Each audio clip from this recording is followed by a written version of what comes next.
Good morning. My name is Terry Morgan. It is Wednesday, July 8th, 2020. We are here this morning to practice Wudang Taiji. And specifically, I'm going to continue with the practice we started yesterday and on Monday. Work on cloud hands. This is a fundamental exercise.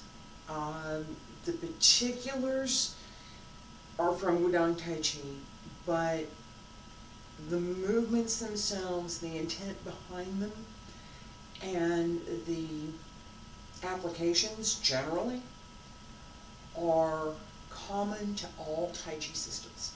So everybody's got some version of this, right? Coffee. I bring my coffee, right?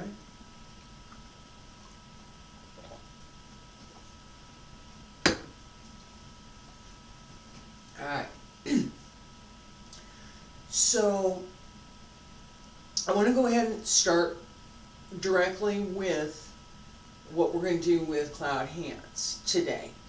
And so feet a little bit wider than shoulder width, right? And put your hands somewhere. I'm gonna just stick mine right here. We're gonna pay attention to the feet. Okay? What I want you to do is bend the knees just a little bit. Okay? This is partly warm up and partly exercise that we're doing. Okay? Bend the knees just a little bit. Take your right knee. Find your big toe. Push down on your foot, find your big toe. Make a circle with your knee around your toes. Bring it back to where it comes about to the middle of your foot, and do that again. Circle one. We're only paying attention to the right knee. Hands aren't moving. 2, 3. It's a little circle. It's not a big circle. 4, 5, 6, 7, 8. It should feel like your ankle is a little warm and fairly relaxed. Your knee should also feel a little bit warm and relaxed. So we're going to do the left leg. Little circle, find your big toe. Little circle, circle around.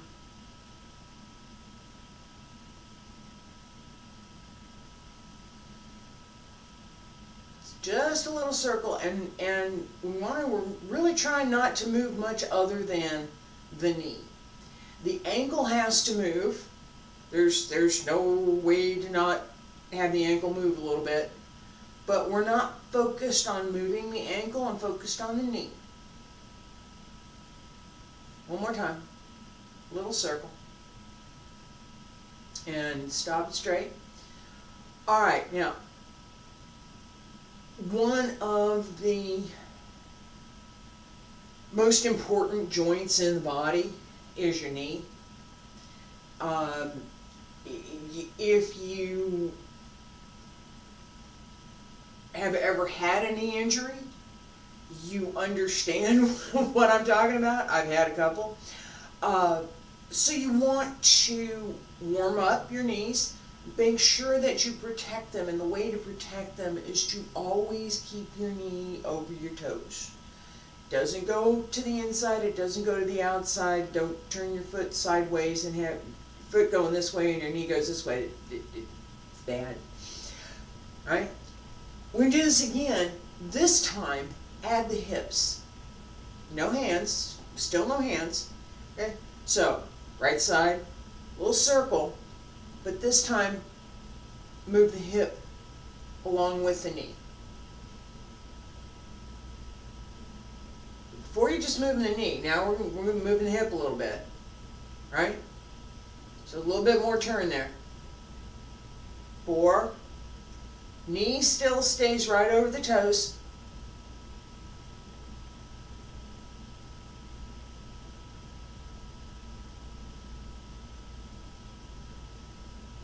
1 more time.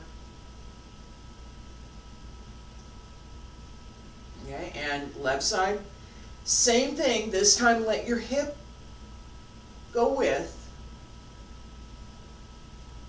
It's not a big movement.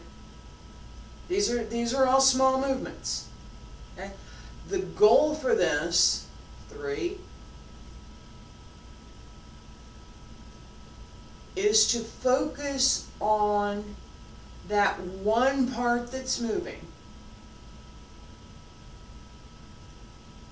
6, 2 more, 7,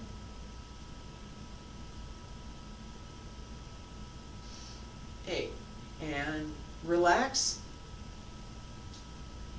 By taking these movements apart, instead of trying to do them all at once, right? We're going to take them apart. We're going to say, all right, this body part, in this case my knee, my hip, those are the 2 places that I asked to focus on. I'm going to focus on those 2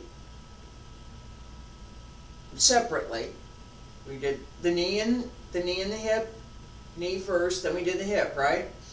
So separating the movement gives you the ability to really focus on what's going on with that particular movement.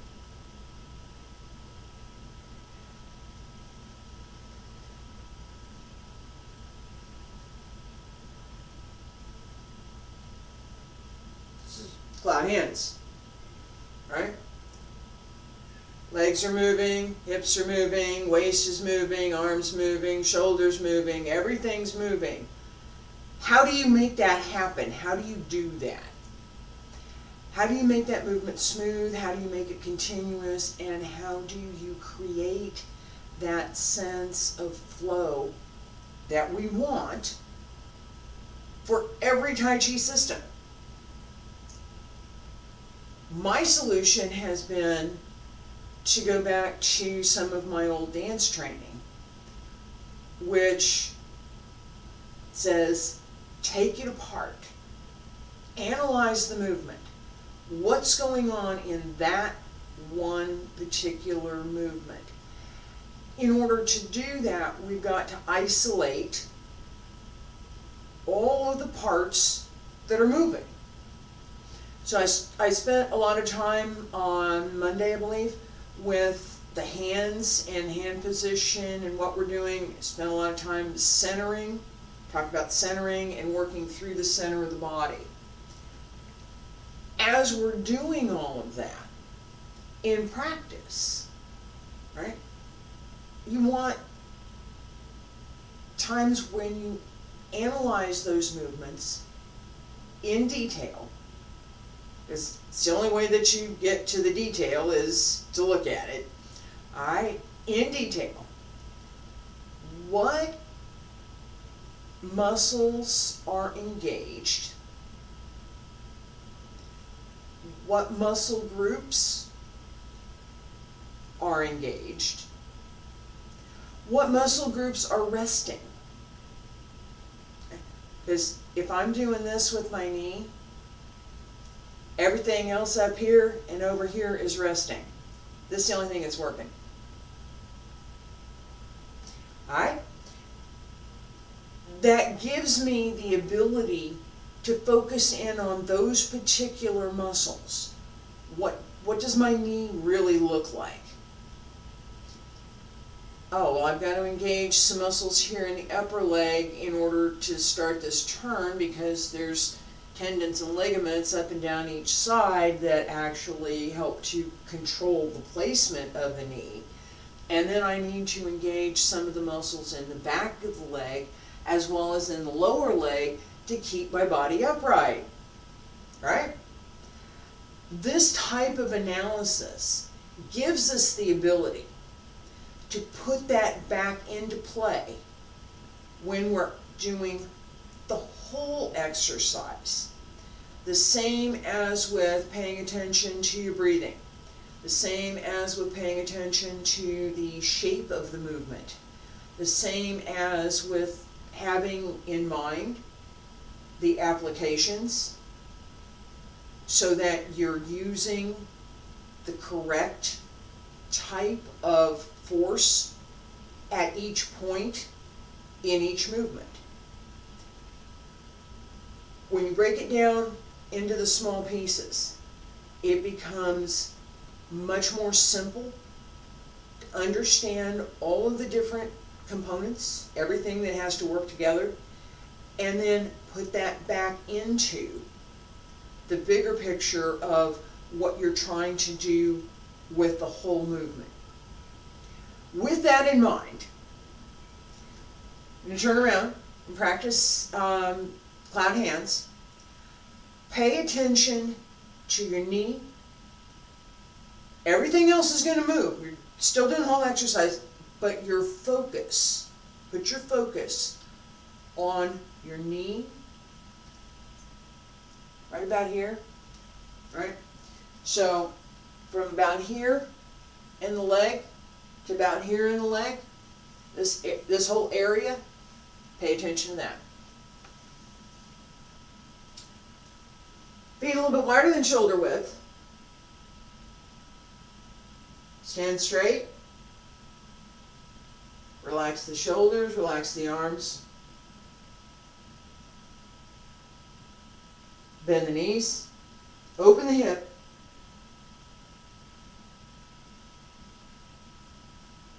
Turn to left. Right hand up, left hand down.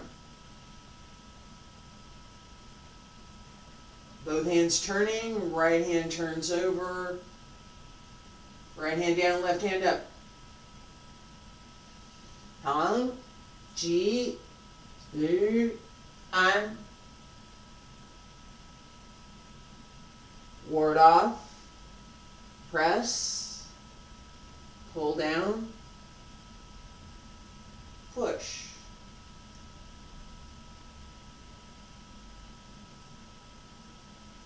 Where's your knee? Left knee, right knee. Keep it over the toes. Left knee, pay attention. Is it going over the toes? Back along the side of the foot to the heel. Right knee. Sink just a little bit more. Don't lean.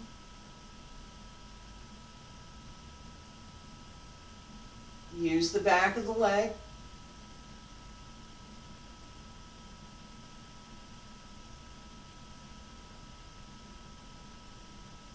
Press down to push up.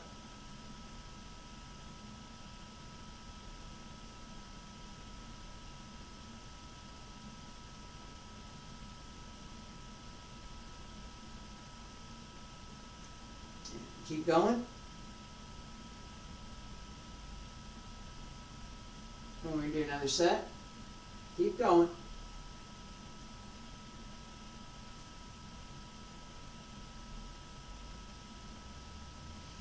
If your legs get tired, sink more.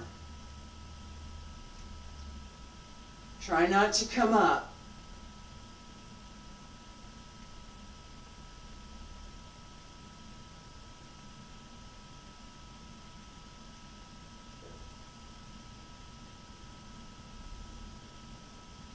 Two more.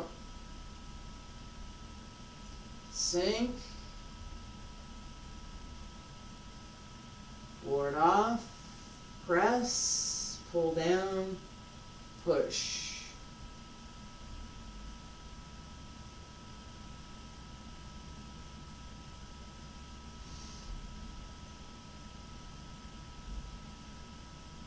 Last time.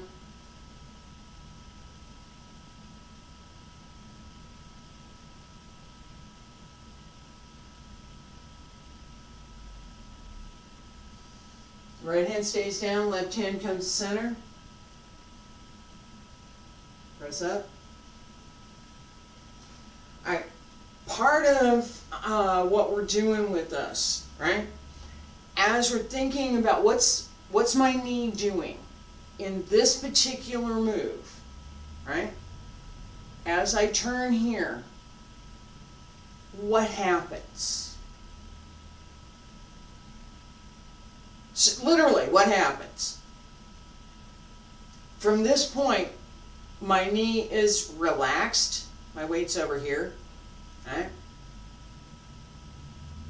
As I start to push my weight into my right leg, my knee starts to, I start to have to hold my knee from here. This has to pull up. As I turn more, I have to engage the outer leg. There's muscles and tendons up in here that I have to engage. Alright? And this part of the leg now needs to hold in more so that the knee doesn't go too far out. Support is back here. I talked about that before. Right? The hips open. Right? It's not this. Not this. Straight. That opens the hip. Right? Your hip should be able to move. If you put your hand on your hip bone, and find your hip bone just below your waist, and then just below that, depending on your size, just a couple fingers below your hip bone, there's an open space there.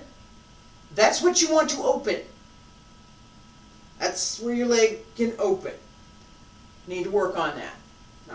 It's something that I go back to my dance training. I learned from dance many, many years ago. It's something that is essential to correct posture, correct balance, and being able to do many of the things that we're working on so that you're trying to enable yourself to be able to do. Even if your goal is to just be able to walk a little bit easier, you still got open hip. That still has to happen. How much it happens and how much work goes into whatever you happen to be doing depends on you and everything else that you're able to do. So, and work in this case, I'm talking about physics and how much effort do I have to do, how much effort does it take for me to stand here? Okay, again, I'm going to not use my hands. How much effort does it take for me to stand here? Not much. How much effort does it take for me to stand here? A little bit more. Yeah, and how much effort does it take for me to come down to here? That takes a bit more. It does. It's how much work, right? We have the same concept with cloud hands. As we're turning, right?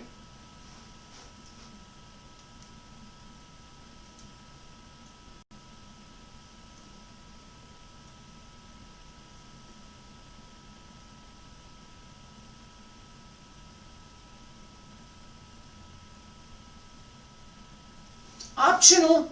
It's optional. But at that level, there's more work than here. The same fundamentals apply.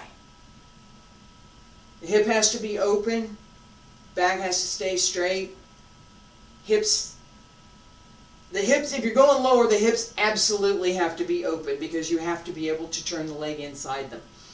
Your legs have to be stronger because it takes more to stay there and to move at that level. Okay, I'm not going all the way down, but there is an opportunity to do that where you're actually working on the floor.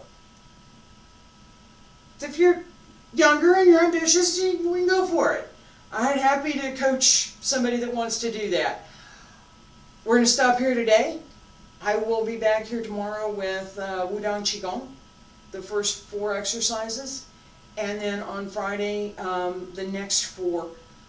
Next week, I'll be here on Monday with Wudang Taiji, and we'll work on putting some of what I've just talked about this week with cloud hands, work on putting that back into the form. See how that fits. Thank you for being here.